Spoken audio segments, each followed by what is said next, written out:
সবাই কেমন আছো? আজকে তোমাদের জন্য চলে এলাম আবার একটা ছোট মিনি ব্লগ, যেটা কিন্তু বলতে গেলে নর্থ কলকাতার, উত্তর কলকাতার খুব জনপ্রিয় দুটি দর্শনীয় স্থান। যারা কলকাতার কাছাকাছি থাকো তারা অনেকেই জেনে থাকবে বা শুনে থাকবে, আবার অনেকের নাও জানা থাকতে পারে। তো সকলের উদ্দেশ্যেই কিন্তু আজকে আমার এই ছোট্ট ভিডিও। পকেটে খুবই সামান্য টাকা আর মনের ইচ্ছাশক্তির ওপর ভর করেই কিন্তু বেরিয়ে পড়েছিলাম কলকাতার এই দুটি বিখ্যাত দর্শনীয় স্থান ভিজিট করতে। তো এই ভিডিওতে আপনারা দেখবেন কিভাবে কোন রাস্তা দিয়ে আমরা গেছি, কিছুটা পায়ে হেঁটে কভার করেছি, বেশিরভাগটাই কিন্তু যাওয়া বা আসা পুরোটাই আমি বাইকেই করেছি। কিন্তু তাছাড়াও আমি কিন্তু বাকি রুটগুলো সম্বন্ধেও বলে দেবো। যারা বাসে আসতে চাইছেন, যারা মেট্রোতে আসতে চাইছেন বা ট্রেনে আসতে চাইছেন, আমি কিন্তু সমস্তটাই বলে দেব। আর অলরেডি ভিডিও দেখে হয়তো আপনারা বুঝতে পেরেছেন যে আজকে ভিডিওতে আমি কোন দুটো দর্শনীয় স্থানের কথা বলতে চলেছি। আস্তে আস্তে যদি বুঝতে না পেরে থাকেন, ক্রমশ প্রকাশ্য। নর্থ কলকাতা মানেই কিন্তু একটা ইমোশন। নর্থ কলকাতার প্রতিটা অলিতে গলিতে কিন্তু পুরনো সাবেকি সমস্ত স্মৃতি কিন্তু জুড়ে রয়েছে, যেটা উপলব্ধি করতে গেলে আপনাকে কিন্তু মাটির খুব কাছাকাছি থেকে উপলব্ধি করতে হবে।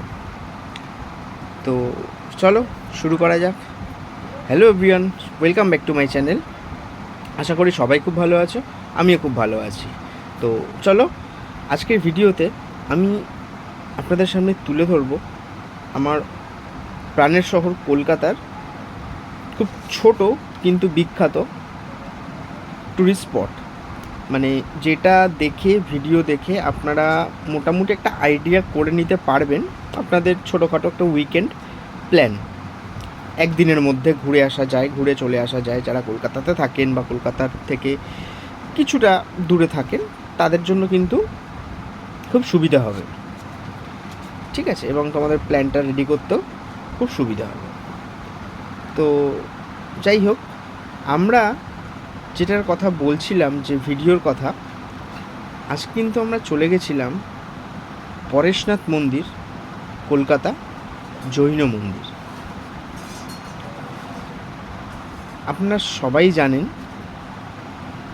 যে কলকাতায় পরেশনাথ মন্দিরের এক্স্যাক্ট লোকেশান অবশ্য সবাই নাও জানতে পারেন, তবু আমি লোকেশানটা বলে দিচ্ছি। মানিকতলার খুব কাছে। মানিকতলা জায়গাটা কোথায় পড়ছে? মানিকতলা জায়গাটা পড়ছে কিন্তু আপনার, যদি আপনি ট্রেনে করে আসেন তাহলে শিয়ালদা থেকে নেমে শ্যামবাজারগামী যে কোনো বাসে উঠলেই কিন্তু আপনি মানিকতলা বাস স্টপে নেমে যেতে পারবেন। ওখান থেকে নেমে কিন্তু 5 থেকে 6 মিনিটের পায়ে হাঁটা দূরত্ব, ঠিক আছে। এবং এছাড়া আপনারা যদি মেট্রো করে যান, মেট্রো করে একেবারে ডাইরেক্ট মানিকতলা পর্যন্ত আসার রাস্তা নেই, কিন্তু আপনারা শ্যামবাজার মেট্রো স্টেশনে নেবে, সেখান থেকে কিন্তু আপনারা এই মানিকতলা জায়গায় খুব সহজেই চলে আসতে পারবেন। তার জন্য কিন্তু অটো পেয়ে যাবেন আপনি শ্যামবাজার পাঁচমাথার মোড় থেকে। এছাড়া বাসও কিন্তু অ্যাভেলেবেল। শ্যামবাজার থেকে শিয়ালদাগামী যে কোনো বাসে উঠলেই কিন্তু মানিকতলা আপনারা নেমে যেতে পারবেন। তো দেখতেই পাচ্ছেন আমরা কিন্তু চলে এসেছি ঠিক একদম পরেশনাথ মন্দিরের সামনে।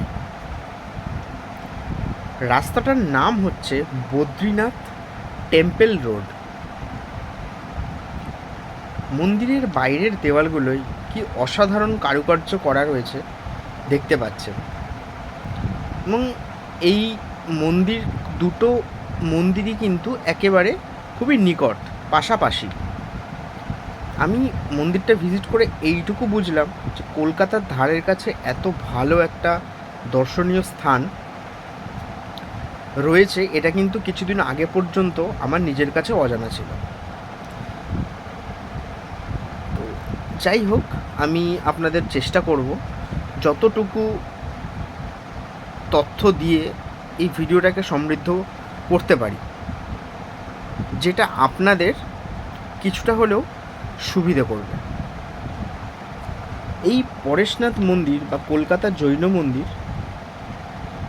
বদ্রীদাস টেম্পল স্ট্রিটে কিন্তু অবস্থিত, যেটা আমি একটু আগেই বললাম, কলকাতার অন্যতম দর্শনীয় একটি স্থান। এবং 1867 সালে শেঠ বদ্রীদাস নামক জৈনিক মারোয়ারি শ্রীমল জৈন এই মন্দিরটি নির্মাণ করেন এবং মন্দিরের প্রতিষ্ঠা কার্য সম্পন্ন করেছিলেন শ্রী কল্যাণ সুরেশ্বরজি মহারাজ। এই যে আপনারা পরেশনাথ মন্দিরটি দেখছেন, এটা কিন্তু টোটাল 4টি ভাগে বিভক্ত। এক, শীতলনাথজি মন্দির, যার মূলনায়ক হচ্ছে শীতলনাথ ভগবান। 2 হচ্ছে চন্দ্রপ্রভুজি মন্দির, যার মূলনায়ক হচ্ছে চন্দ্রপ্রভু স্বামী ভগবান। এবং 3 নম্বর হচ্ছে মহাবীর স্বামী মন্দির, যার মূলনায়ক কিন্তু মহাবীর স্বামী নিজে। এবং 4 নম্বর ও শেষ দাদাওয়াড়ি, যেখানে কিন্তু জৈন আচার্য জিন দত্ত কুশল সুরির পদচিহ্ন রয়েছে। তো ইতিমধ্যে কিন্তু আপনারা ভিডিওতে দেখতে পেয়েছেন যে মন্দিরটির কি অপরূপ দৃশ্য, এবং ছুটির দিনে গেছিলাম বলে বহু মানুষ কিন্তু মন্দির দর্শনের জন্য এসেছিল। একেবারে মধ্য কলকাতার বুকে, বলতে গেলে নর্থ কলকাতা বুকে অবস্থিত এই রকম সুন্দর একটা জায়গা, যেটা কিন্তু না দেখে অনুধাবন করা সত্যিই সম্ভব হতো না।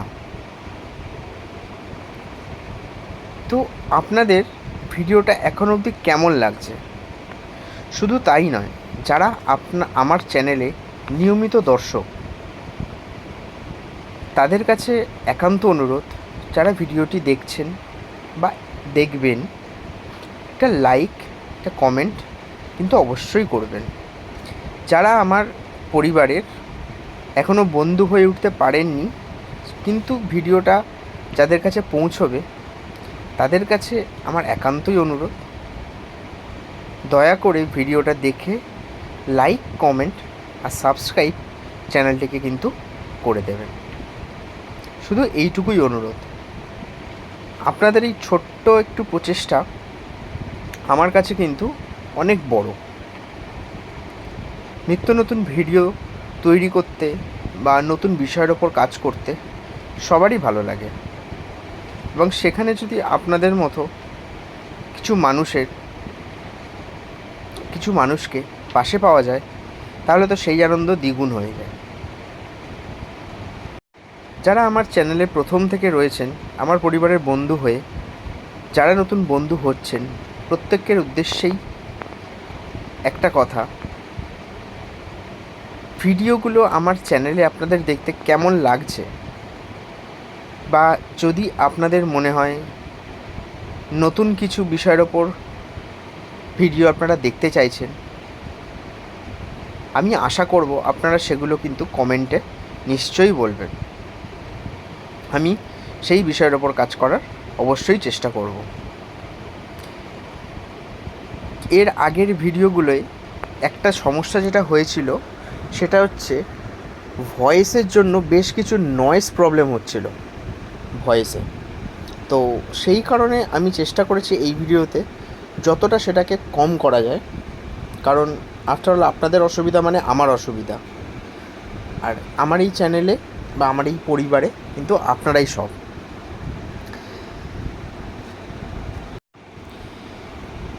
যারা ভিডিওটি দেখছেন তাদের মধ্যে হয়তো অনেকেই এই মন্দিরটি আগেভাগেই দর্শন করেছেন বা ভিডিও দেখার পর হয়তো আপনারা সিদ্ধান্ত নেবেন কেউ কেউ যে দেখে আসার, মন্দিরটি দর্শন করার। যারা অলরেডি করেছেন তাদের কাছে কেমন লেগেছে, মন্দির দর্শনের তাদের অভিজ্ঞতা আপনারা কিন্তু অবশ্যই শেয়ার করতে পারেন এটা কমেন্ট করে।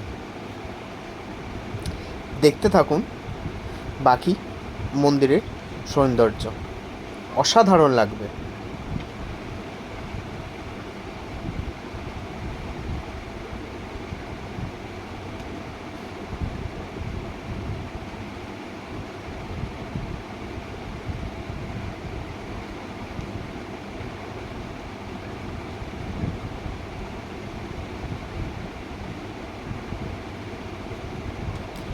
কলকাতা জৈন মন্দির কিন্তু এই অবধি ভিডিওটায় আমি শেষ করেছি। সেকেন্ড যে প্লেস সেটা কিন্তু এই কলকাতা জৈন মন্দিরের খুব কাছে, খুব কাছে বলার থেকেও বলা যেতে পারে একেবারেই রাস্তার উল্টো দিকেই। কিন্তু এই মন্দিরটিও কিন্তু জৈন মন্দিরের মতো অত বড় না হলেও একেবারেই ফেলনা নয়, এবং বহু পুরনো দিনের স্থাপত্য কিন্তু বিদ্যমান। এখানে দেখতেই পাচ্ছেন মন্দিরটি কিন্তু অলরেডি হেরিটেজের স্বীকৃতি পেয়ে গেছে। মন্দিরটি হল শ্রী জৈন শ্বেতাম্বর দাদাজ টেম্পল, যেটা কিন্তু কলকাতা জৈন মন্দিরের একেবারেই উল্টো দিকের রাস্তায় অবস্থিত। এই মন্দিরটিও কিন্তু অন্যতম একটি দর্শনীয় স্থান উত্তর কলকাতার।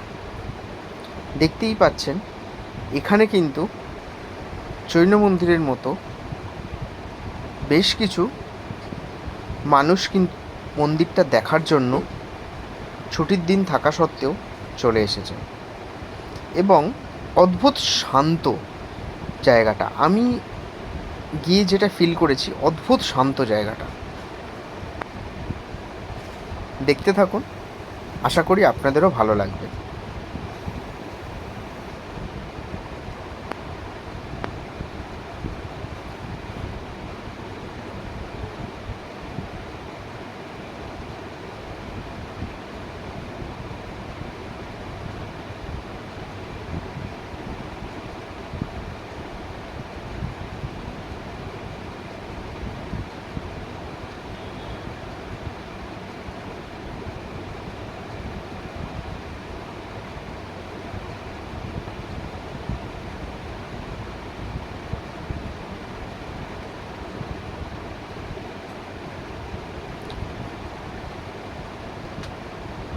মন্দিরটা যে বহু পুরনো সেগুলো তো আপনারা এই ভাস্কর্য দেখেই বুঝতে পারছেন।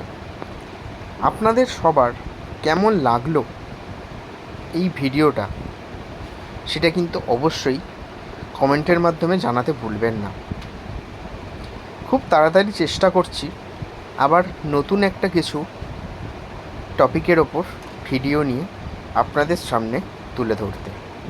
ততদিন পর্যন্ত ভালো থাকবেন সকলে, সুস্থ থাকবেন, আর এভাবেই একে অপরকে সাপোর্ট করে যাবেন, একে অপরের পাশে থাকবেন। আজকের মতো এখানেই শেষ করছি। পাশে থাকার জন্য সকলকে অসংখ্য ধন্যবাদ।